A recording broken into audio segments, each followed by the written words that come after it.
owning a historic home can be a great investment for the right person. So today, we're going to be talking about the pros and the cons of owning a historic home.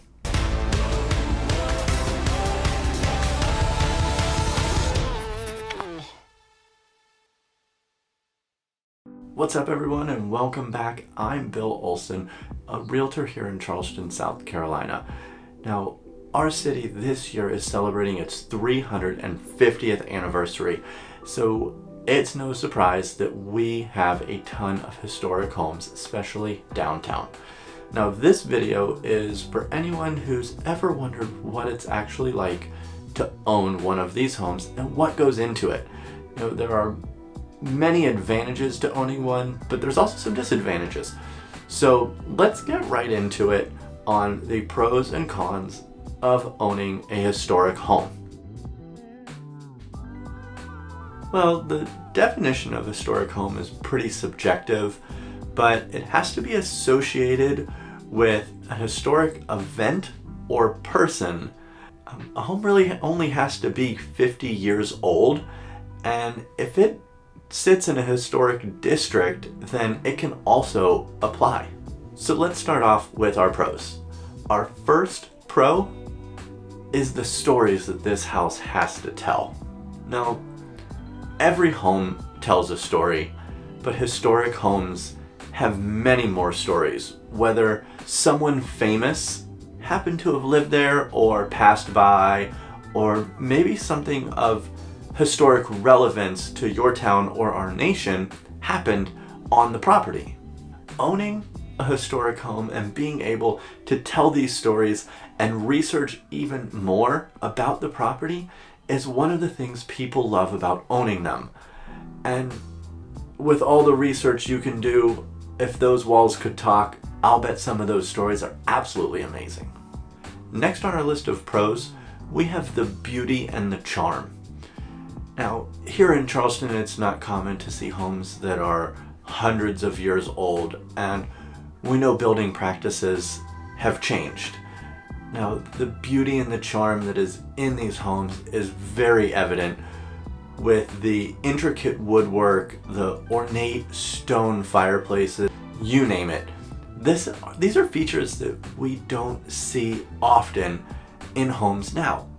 Even down to the details of just the arched doorways, these homes are very unique and can oftentimes have one-of-a-kind features that you might not see elsewhere. Our third pro has to do with not just the home, but the neighborhood in general. Most historic homes are in established neighborhoods. Now, what I mean by this is, we see these new neighborhoods where it looks like they tore down all the trees and planted a bunch of little houses that all look the same. Well, in a historic district, you have mature landscaping, and the street and the neighborhood have their own character. There's also a strong sense of community in these neighborhoods because everyone shares the common interest of the history and the preservation of their homes. So going off of that, our number 4 pro is that historic districts can actually preserve your home's value, and they've been known to increase in value higher than other neighborhoods in their areas.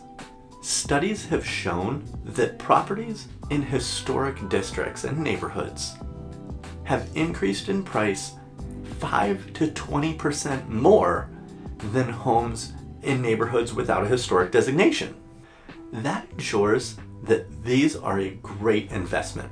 The desire for these homes is always there because we can ensure that no more of these homes are being made. The fifth and final pro that we're going to be talking about today are the tax incentives. But we're not going to get super into this. Every area, state, and even federal government does have some tax incentives and breaks for you owning an historic home. But I highly suggest you contact your tax professional, see which ones you qualify for, and what you need to do to make sure that you get those breaks. All right, so that's the good. Now, we all know that owning a home isn't all rainbows and unicorns, and that is especially true for historic homes. So let's get into the bad side. What do you need to be aware of when owning or purchasing a historic home? The number one thing is the cost of repairs. Now, we have to remember that a historic home has to be 50 years old. Here in Charleston, not uncommon to see homes built in the 1800s. As you can imagine, repairs on these homes can get very costly, especially if you need to replace them with like materials to adhere to your architectural board.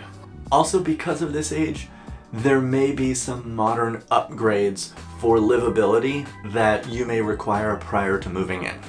Our number 2 con comes right off of that number 1 with, if you have to do these repairs, who do you hire to do them?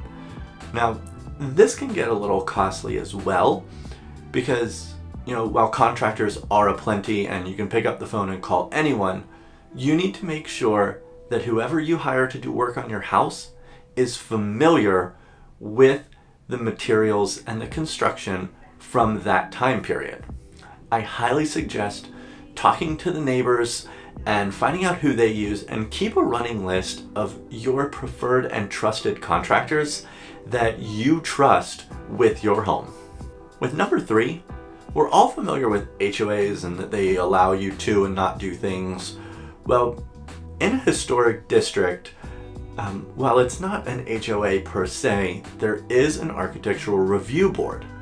Anytime you want to make changes to the exterior of your home, especially, you may have to apply through the architectural review board to make sure it is allowed. Typical restrictions are going to include adding rooms or even porches, replacing the windows, the shutters, the roof, the exterior, and in some instances, even landscaping can fall under these guidelines. Here in Charleston, if you own a historic home or you're looking to purchase one, I've dropped a link to this application down below, so if you ever need quick access to that, I will have that right there for you. Our next 2 cons have to do with the expenses of just running your household. And our number 4 con is your insurance. Now, your homeowner's insurance is probably going to be significantly higher. The reason for the higher homeowner's insurance premium is that due to the size, age, and specific architectural features in the home that may be hard to replace, that they're going to need to charge a higher premium for you. Something else that may be needed is historical home insurance, which is definitely going to be higher than a normal homeowner's insurance policy. And lastly on our list of cons is your utility bills. We know that historic homes are usually much larger than more modern homes. So you do have more square footage that you're going to need to air condition and heat. But that's not the only reason. When you take that extra square footage and then also factor in that you're most likely going to have old windows and old insulation, and the home isn't going to be as efficient as modern homes, that's going to add on to your heating and cooling bills per month even more. So that's definitely something to take into consideration. Now it's time to check out my South of Broad tour, where I ride my bike around and show you what it's like to live, work, and play in this historic district. If you have or still do own a historic home, I would love to hear any pros and cons that I may have missed. Go ahead and drop those down in the comments. I would love to hear them, and I know the other viewers would too. We look forward to seeing you on the next one, and have a great day. Bye.